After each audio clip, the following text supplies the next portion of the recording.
사도신경 고백하심으로 새벽 기도를 시작하겠습니다. 전능하사 천지를 만드신 하나님 아버지를 내가 믿사오며 그 외아들 우리 주 예수 그리스도를 믿사오니 이는 성령으로 잉태하사 동정녀 마리아에게 나시고 본디오 빌라도에게 고난을 받으사 십자가에 못 박혀 죽으시고 장사한 지 사흘 만에 죽은 자 가운데서 다시 살아나시며 하늘에 오르사 전능하신 하나님 우편에 앉아 계시다가 저리로서 산 자와 죽은 자를 심판하러 오시리라. 성령을 믿사오며 거룩한 공회와 성도가 서로 교통하는 것과 죄를 사하여 주시는 것과 몸이 다시 사는 것과 영원히 사는 것을 믿사옵나이다. 아멘. 찬송가 79장 찬양하겠습니다. 79장입니다. 주 하나님 지으신 모든 세계 함께 찬양하겠습니다.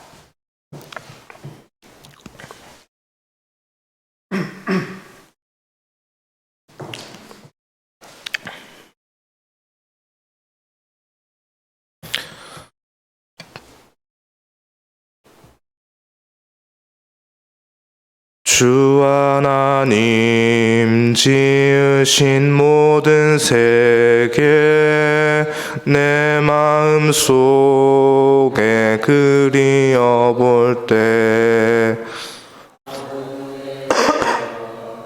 울려 퍼지는 뇌성 주님의 권능 우주에 찬네 높고 위대하심을 내 영혼이 찬양하네. 주님의 높고 위대하심을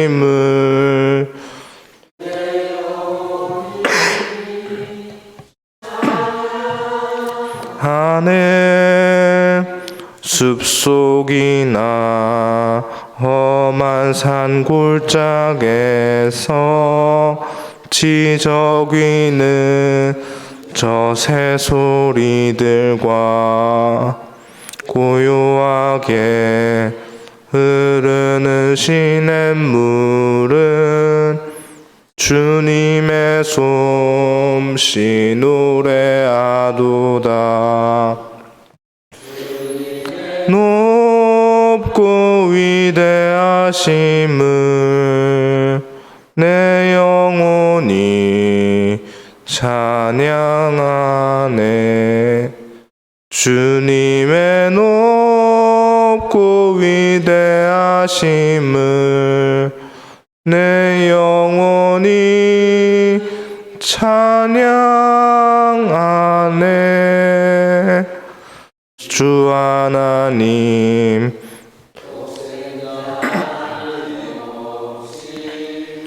우리를 위해 보내주셨네.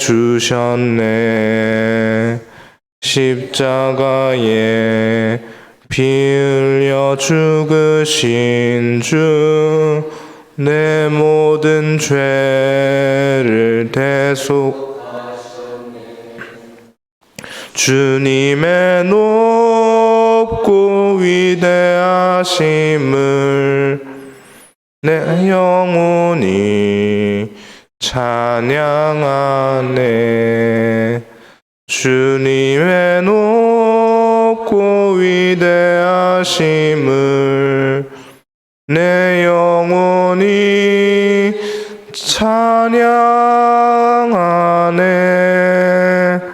내 주 예수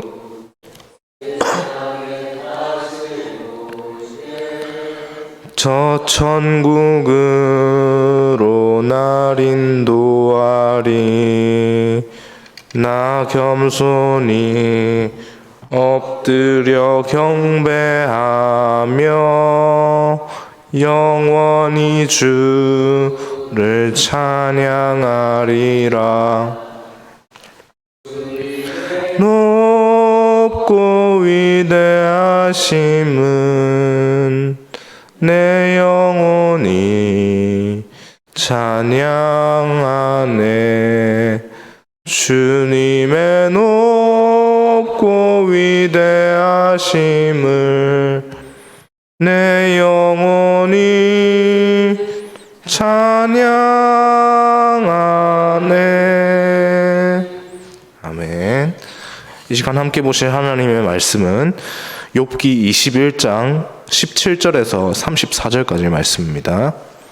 욥기 21장 17절에서 34절까지 말씀 함께 보겠습니다. 21장 17절에서 34절입니다. 구약성경 782쪽에 있습니다.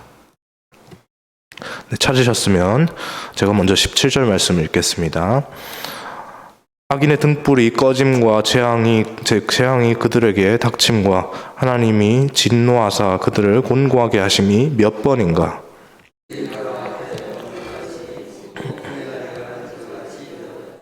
하나님은 그의 죄악을 그의 자손들을 위하여 쌓아두시며 그에게 갚으실 것을 알게 하시기를 원하노라.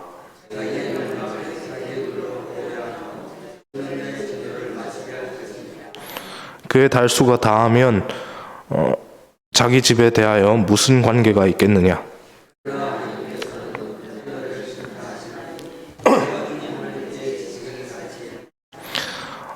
어떤 사람은 죽도록 기운이 충실하여 안전하며 평안하고, 어떤 사람은 마음에 고통을 품고 죽음으로 행복을 맛보지 못하는도다.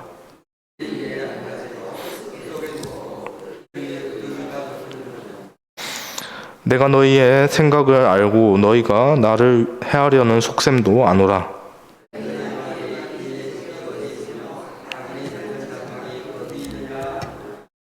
너희가 길 가는 사람에게 묻지 아니하였느냐? 그들의 증거를 알지 못하느냐?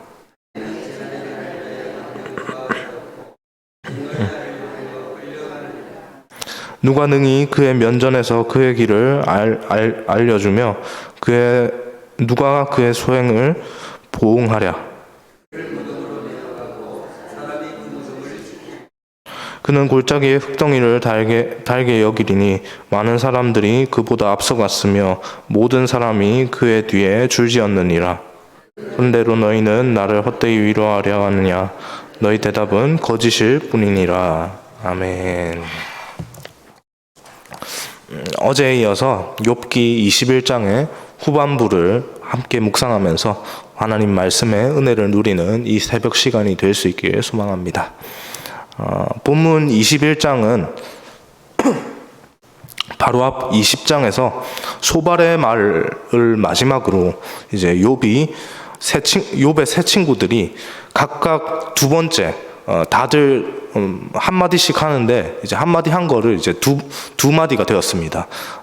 각각 두 번째로 이제 돌아가면서 훈수한 것, 이것이 이제 마무리가 된 겁니다. 그렇게 마무리가 다 되고 나서 이제 지금까지 친구들과의 대화와 또 자신의 현실을 돌아보면서 욥이 스스로 답하는 내용, 이제 욥이 답하는 내용으로 이렇게 시작이 되는데요. 그는 소발의 마지막 말에 반박하는 모습을 보였습니다. 어제 살펴봤던 내용 또 그 전에 이제 내용을 봤을 때 소발이 말을 하기를 이제 하나님께서 다스리는 세상에서 악인이 결코 형통할 수 없다라고 그렇게 말을 한 모습들을 보였는데 이제 어제 살펴본 본문이었죠. 어제 살펴본 본문에서 욥이 그렇게 대놓고 반박을 합니다. 현실이 그렇지 않다. 네가 현실을 잘 모르는 것 같다. 현실은 오히려 정반대다. 악인이 오히려 더 형통한 삶을 사는 것이 현실이다 라고 하는 그런 말들을 하는 것을 이제 보았습니다. 그래서 이제 본문 앞에 어제 살펴봤던 7절에서 16절까지 욥이 무슨 얘기를 하고 있냐면 악인의 번성한 삶과 또 형통한 삶에 대해서 계속해서 친구들에게 말을 하는 모습을 보이고 있죠. 그리고 오늘 본문에서는 욥의 이러한 생각이 한 걸음 더 나아가는 것을 볼 수 있는데요. 악인이 번성하고 형통한 삶을 살아가는 이유는 하나님께서 악인들을 방관하시기 때문이다라고 그렇게 말을 하고 있는 것이죠. 하나님이 악인을 제대로 심판하지 않으시니 악인들이 형통하고 번성한 삶을 산다는 겁니다. 욥은 악한 행동을 하는 악인들은 마땅히 벌을 받아야 한다. 마땅히 벌을 받아야 한다라고 그렇게 계속해서 지금 불평하고 있는 것이죠. 하나님 앞에서 불평입니다. 욥이 악인의 형통한 삶에 대해서 이렇게 날이선 불평을 하는 이유는요, 친구들이 자기를 비난하면서 고통당하고 있는 자기를 비난하면서 계속해서 욥 악인의 삶을 언급하면서 욥 네가 하나님 앞에서 악인이 되었기 때문에 지금 이런 고통을 당하고 있는 거다라고 이런 식으로 지금 얘기를 하고 있기 때문입니다. 계속해서 악인의 삶을 계속 욥이 드러나는 식으로 그렇게 언급했기 때문이죠. 빌닷은 욥기 18장 5절에서 악인의 빛은 꺼진다라고 했고요. 소발은 20장 28절에서 악인은 하나님의 진노의 날에 끌려가리라라고 그렇게 말을 했습니다. 그렇게 친구들의 말에 보면 이 악인들, 하나님 앞에서 범죄함을 저지른 죄를 저지른 악인들은 마땅히 그렇게 하나님 앞에서 징벌받아야 되는 것이 마땅합니다. 그런데 현실을 보아라. 욥이 말을 하는 거죠. 현실을 보아라, 이 친구들아. 어디 세상의 악인들이 그렇게 징벌을 받고 있냐라고 그렇게 지금 반문하는 겁니다. 친구들의 대답은 결코 틀린 대답이 아닙니다. 하나님은 절대적으로 선하신 분이시고 세상 만물과는 다르게 홀로 계신 분이시기 때문에 악한 것은 감히 그 앞에서 흥황할 수도 없고 당연히 그렇게 없어져야 하는 것이 맞는 것이고 그런 것이 당연합니다. 그런데 욥은 그렇게 말을 합니다. 과연 그런 일이 세상의 현실을 보았을 때 악이 쇠퇴하고 이제 선이 드러나는 것이 실제로 몇 번이나 되느냐라고 그렇게 되묻는 겁니다. 악인은 그 자손에게라도 심판이 임한다라고 하지만 심판이 당사자에게 임하지 않고 그렇게 즉각적으로 심판이 바로 되지 않으면 그게 심판으로서의 기능을 제대로 하는 게 맞냐라고 그렇게 지금 따지는 것이죠. 무슨 의미가 있냐는 말입니다. 그렇게 욥은 하나님의 심판의 방식 자체가 잘못된 것 같다. 즉각적으로 심판하지 않고 계속해서 뭔가 뭐 하나님의 때가 있겠지라고 하면서 유예시키시고 하는 이 방식 자체도 마음에 들지 않는다라는 이런 관점으로 지금 얘기를 하고 있는 것이죠. 그러나 한편으로 또 동시에 자신이 어떻게 하나님을 가르칠 수 있겠냐라고 그렇게 탄식하기도 하는데요. 본문 22절입니다. 22절 말씀 함께 읽겠습니다. 그러나 하나님께서는 높은 자들을 심판하시나니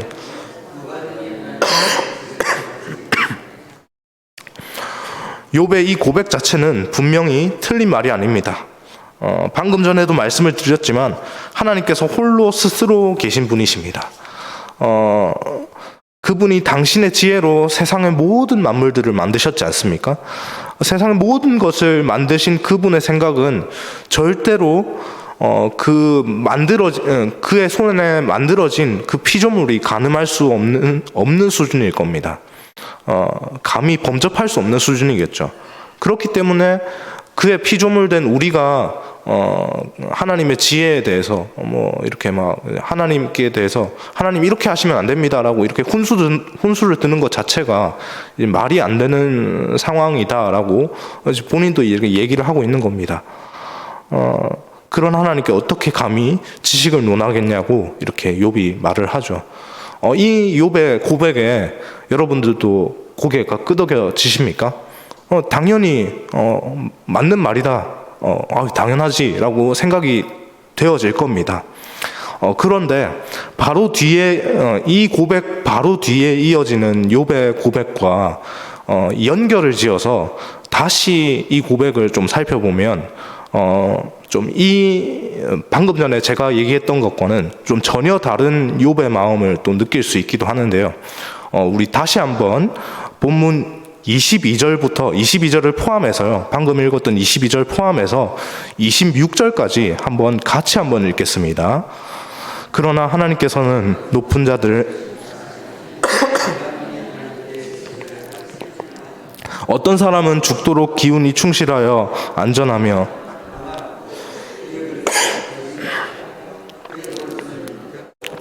어떤 사람은 마음의 고통을 품고 죽음으로 행복을 맛보지 못하는도다. 이 둘이 매 한 가지로 흙 속에 눕고 그들 위에 구더기가 덮이는구나. 이 고백이 지금 욥의 고백입니다. 만약 욥이 정말로 감히 상상할 수 없는 큰 지혜를 갖고 계신 하나님을 향해 진심 어린 고백을 한다면 그 지혜를 갖고 세상을 주권적으로 다스리시는 하나님을 향한 그 신뢰하는 마음이 22절 이후에 23절에서 계속해서 고백이 되어야 하지 않겠습니까? 그런데 그 신뢰하는 마음은 없고, 하나님을 향한 신뢰하는 마음은 없고, 정작 욥은 뭐라고 얘기합니까? 23절부터 뭐라고 얘기하고 있습니까? 하나님께서 다스리시는 나라에 같은 백성으로 있는데, 똑같은 백성인데 어떤 사람은 고통 속에 신음하다 죽고 어떤 사람은 평생을 안전하고 평안 속에서 살아간다고 합니다. 이 두 사람의 본질이 결코 다르지 않습니다. 둘 다 흙으로 돌아갈 존재들이고 죽고 나면 그 시체 위에 구더기가 덮일 수밖에 없는 똑같은 둘 다 같은 존재이죠. 그런데 풍요롭게 사느냐 혹은 고통스럽게 사느냐의 이 삶의 질이 결정되는 그 일에 대해서 의인이냐 악인이냐 하는 것은 결코 어떠한 영향도 미치지 못하는 것 같고, 그냥 죽은 뒤에 묻혀서도 둘 사이에는 결코 별 차이가 없는 것 같다라고 그렇게 얘기를 하는 겁니다. 그는 단지 하나님께서 높은 지혜로 이 모든 일을 행하실 텐데 어떻게 될지는 모르겠다 라고 얘기는 하는 거죠. 그리고 내가 그 하나님께 더 이상 어떻게 말을 하겠냐, 이런 일이 막 벌어지는데 내가 어떻게 얘기하겠어요? 이렇게 얘기를 하는 겁니다. 하나님 앞에서 자신의 생각대로 흘러가지 않는 그러한 현실의 상황을 보면서 아주 제대로 허무함을 느끼고 있는 겁니다. 본문 28절 말씀을 보니까요, 이러한 허무한 생각을 갖고 있는 욥에게 친구들이 증거를 요구합니다. 하나님이 악인을 형통하게 하신다는 증거가 세상에 어딨냐라고 하면서 이렇게 증거를 요구하는 모습을 볼 수 있습니다. 증거 있으면 증거를 한번 대봐라 라고 얘기를 하죠. 그렇게 친구들과 욥의 대화가 이렇게 오늘 본문에서는 끝이 나게 되는데, 여기까지의 욥과 친구들의 대화 속에서 무엇이 느껴지십니까? 철저하게 평행선을 달리고 있습니다. 친구들은 고난당하는 욥을 보면서 계속해서 사랑이 없는 위로로 이렇게 말을 하죠. 욥, 네가 벌받을 만하니까 죄를 지었으니까 지금 그 죄에 맞게 하나님께서 벌 주시는 거고 네가 지금 죄값을 치르는 거다. 우리가 널 생각해서 하는 말인데 너 지금 정신 차리고 똑바로 하나님 앞에 회개해라 라고 그렇게 얘기하죠.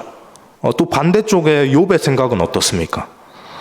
나는 잘못한 게 없는데 잘못한 게 없는 내가 이렇게 고난을 받는 이유를 내가 도무지 전혀 모르겠는데 세상에 나보다 죄가 많은 사람들은 어떻게 고난받지 않고 이렇게 내가 내 눈으로 보기에 나만 이렇게 고난을 받고 나보다 죄를 많이 지은 저 사람들은 왜 고난받지 않고 형통한 삶을 그렇게 살고 누리면서 그렇게 있는 건가 하는 생각으로 또 자신의 의를 정당화하면서 동시에 악인을 방관하시는 하나님을 향해서 하나님께서 자신의 마음대로 하시는 분인데 이 하나님은 위대하신 분이시니까 내가 감히 이 하나님이 만약에 위대하시지 않은 분이면 내가 뭐라 말을 하겠는데, 하나님이 너무 크신 분이시고 대단하신 분이니까 자기 마음대로 하시는 하나님을 향해서 내가 뭐라고 말을 못 하겠다. 감히 어떻게 내가 뭐를 말을 하겠냐라고 지금 말을 하고 있는 것이죠. 여러분, 우리의 현실에서 욥의 친구들의 생각이나 혹은 욥이 생각했던 이 생각들이 머릿속에 있지는 않는지 우리를 한번 돌아보길 원합니다. 우리가 생각하는 지극히 상식적인 범위 안에서 말도 안 되는 일들이 세상에 마구 벌어지는 것을 보면서 세상의 모든 일을 인과응보의 영역으로 우리가 잘못했으니까, 벌받을 만한 일을 했으니까 지금 벌이 임하는 거다. 내가 하나님 앞에 잘못해서 지금 이런 일이 생기는 건가? 이런 생각으로 모든 영역을 또 판단하고 있지는 않는지, 또 한편으로 인생의 고난 앞에서 벌받을 만한 죄를 결코 지은 적이 없는데 이런 고난들이 생겼다고 해서 하나님께서 우리 인생을 모두 답을 다 내어놓으시고 하나님께서 정해진 대로 쭉 이끄시는데, 그런 인생을, 이미 정해져 있는 인생을 그렇게 살아가는 게 과연 무슨 의미가 있는가라고 하는 이런 욥과 같은 허무주의에 빠지는 것을 빠지진 않는지 우리의 모습을 되돌아보기를 소망합니다. 소망하기는 우리 삶에 욥과 같은 거대한 고난의 풍파가 찾아왔을 때 하나님께 또 이러한 양극단의 어리석은 고백을 하기보다는 욥의 친구들이나 아니면 욥과 같은 이런 완전 극과 극의 고백이죠.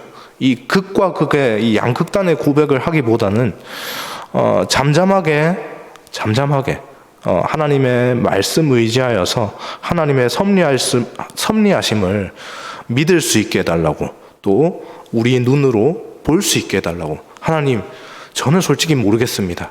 하나님, 그렇지만 저의 얕은 지식으로 감히 알 수 없지만 하나님께서 한 가지는 분명히 알고 있습니다. 하나님께서 분명히 저희의 삶을 놓지 않으시고 저희에게 가장 좋은 것을 허락하여 주신다는 것을 저희는 분명히 신뢰하고 나아가길 소망합니다. 이러한 고백으로 하나님께 나아갈 수 있기를 소망합니다. 욥과 같은 그러한 허무주의에 빠지거나 친구들처럼 벌받을 만한 일을 했으니까 우리가 이렇게 지금 힘든 일 당하는 것이, 이런 생각으로만 세상을 살아가지 않기를 주님의 이름으로 소망합니다. 그래야 해서 세상을 다스리시는 하나님을 우리 믿음의 눈으로 분명하게 바라보면서 오늘 하루 이 일상의 시작을 또 활기차게 하나님을 바라보며 할 수 있는 우리 모두가 되길 소망합니다. 기도하겠습니다. 사랑의 주님, 감사합니다. 하나님, 우리의 삶 가운데서 하나님께서 분명히 함께하여 주시고 아버지 하나님께서 가장 좋은 것으로 우리에게 매일의 삶을 허락하여 주시는데, 하나님, 우리 삶에 닥쳐진 고난으로 인해서 때때로 우리는 많은 경우에 하나님 앞에 내가 잘못해서 내가 실수한 게 있어서 내가 너무나도 부족해서 이런 일이 벌어졌구나, 이런 고난을 당하는구나, 혹은 하나님, 나는 아무 잘못한 게 없는데 왜 이런 일이 벌어지는지 모르겠습니다. 하나님, 어떻게 내 삶을 이끄실지는 모르겠지만 나는 어떻게 하나님께 내가 지금 이 답답한 마음을 토로해야 할지 난 도무지 모르겠습니다 라고 그렇게 허무주의의 고백을 하는 이 두 가지의 양극단의 고백을 우리 입술에서 잠깐 멈추게 하여 주옵소서. 그리고 우리가 해야 할 고백, 마땅한 고백으로 하나님께 영광을 돌리게 하여 주옵소서. 우리의 삶을 우리 스스로는 알지 못하지만 그럼에도 불구하고 가장 좋은 것으로, 가장 완전한 것으로 우리의 삶을 좋게 선한 길로 인도하시는 하나님을 분명하게 신뢰하면서 그렇게 하나님을 믿고 따라갈 수 있는 우리 모두가 되게 하여 주옵소서. 또 이번 주에 일상이 시작됩니다. 이번 주 일상 가운데서 하나님 또 매일의 삶 가운데서 또 그러한 하나님의 인도하심을 분명히 눈으로 목도하고 그렇게 따라갈 수 있는 우리의 모든 신앙이 될 수 있도록 인도하여 주옵소서. 또 건강 관리를 잘해서 이번 겨울도 잘 준비하며 또 이렇게 잘 시작할 수 있는 그러한 은혜가 또한 우리 모두에게 있기를 간절히 소망합니다. 이 모든 말씀 살아계신 예수님의 이름으로 기도합니다. 아멘.